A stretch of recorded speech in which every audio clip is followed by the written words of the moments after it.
Chers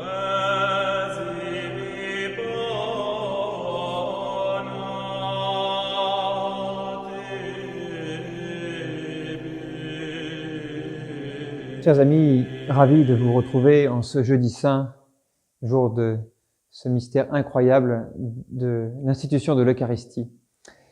Ce temps de confinement est un temps de souffrance pour les chrétiens qui sont privés des sacrements et privés également de leurs pasteurs, mais c'est aussi un temps de souffrance pour les pasteurs, pour les prêtres qui sont privés de leurs fidèles et qui, eux, en revanche, ne sont pas privés des sacrements, les pasteurs. Et je dois rendre grâce, qu'étant prêtre, eh bien, d'avoir été appelé et donc d'avoir choisi la meilleure part. Eh bien, nous pouvons continuer de profiter de la célébration de la messe chaque jour.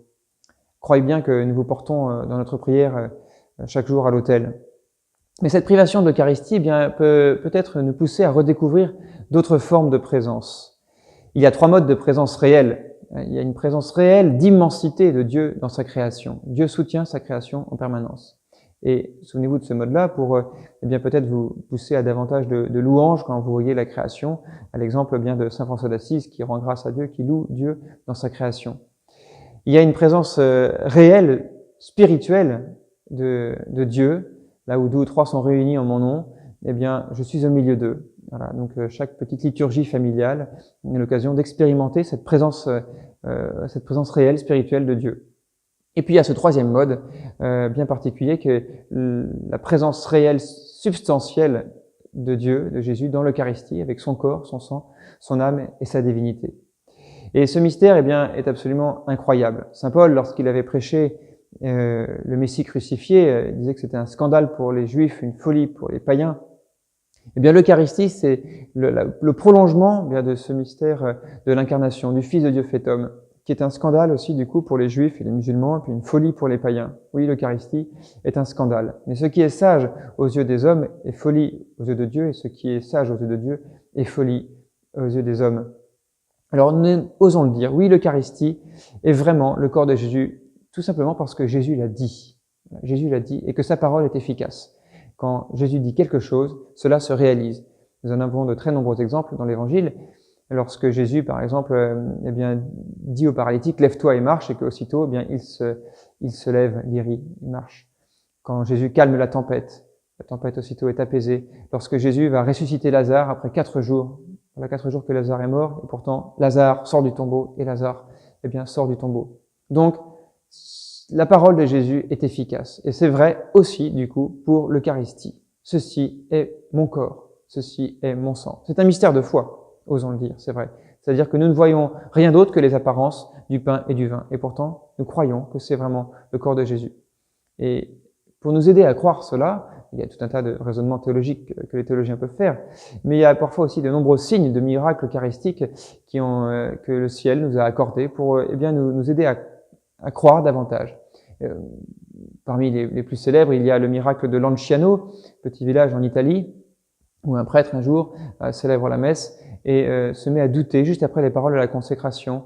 Et aussitôt, eh bien, l'hostie s'est transformée en vrai morceau de chair humaine, un morceau de cœur.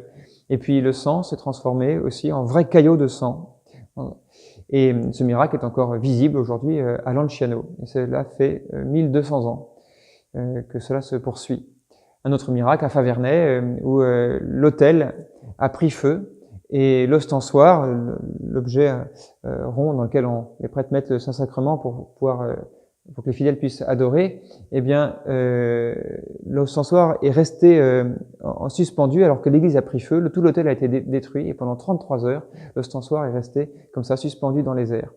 Plus récemment, à Lourdes, il y a eu un petit prodige lorsque le cardinal Billet, au cours de la messe, a étendu les mains, invoqué l'Esprit Saint sur l'Eucharistie, et aussitôt l'hostie, eh bien, s'est élevée. Voilà. Alors, la théologie, eh bien, de l'Eucharistie est faite en partie dans l'Évangile de Saint Jean, au chapitre 6, où juste après avoir multiplié les pains pour 5000 hommes, Jésus a nourri une foule pour 5000 hommes, eh bien, cette foule veut le faire roi, et Jésus fuit parce qu'il ne veut pas être roi de cette manière-là. Et lorsque la foule le rejoint quelque temps après, en tout cas les disciples, eh bien, Jésus va faire un grand discours où il va affirmer, il va dire « Moi, je suis le pain de vie. quiconque croit en moi, eh bien, je le ressusciterai. Et à ce moment-là, les Juifs, eh bien, se mettent à murmurer. Qu'est-ce que c'est que cette histoire de pain de vie?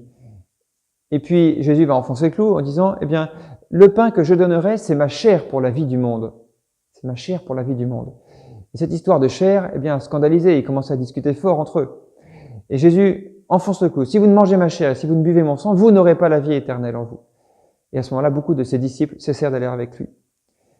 Beaucoup de ses disciples cessèrent d'aller avec lui. Jésus n'a pas craint de perdre ses disciples, bon nombre de ses disciples, à cause de ce discours. Se dire si ce discours est vrai, s'il est authentique. Ce n'est pas juste un symbole ou quelque chose de spirituel. C'est vraiment sa chair qu'il nous faut manger pour avoir la vie en nous, pour être ressuscité par lui à la fin du monde. Alors j'entends, certains diront, oui, mais vous les chrétiens, les catholiques, vous êtes des anthropophages puisque vous mangez la chair de votre Dieu. Non, nous ne sommes pas anthropophages. Jésus ne souffre plus aujourd'hui. Jésus continue de s'offrir en revanche. Il se laisse toujours contempler, il est toujours vulnérable dans l'Eucharistie. Mais Jésus ne souffre plus. Voilà. Nous communions, vous voyez, à un corps présent sous mode sacramentel, plus sous mode humain, mais sous mode sacramentel. Alors, puissions-nous, en cette période de confinement, eh bien redécouvrir ces différents modes de présence et puis faire grandir en nous eh bien, ce désir de recevoir Jésus avec son corps, son sang, son âme et sa divinité dans l'Eucharistie pour que nous puissions être ressuscités avec lui.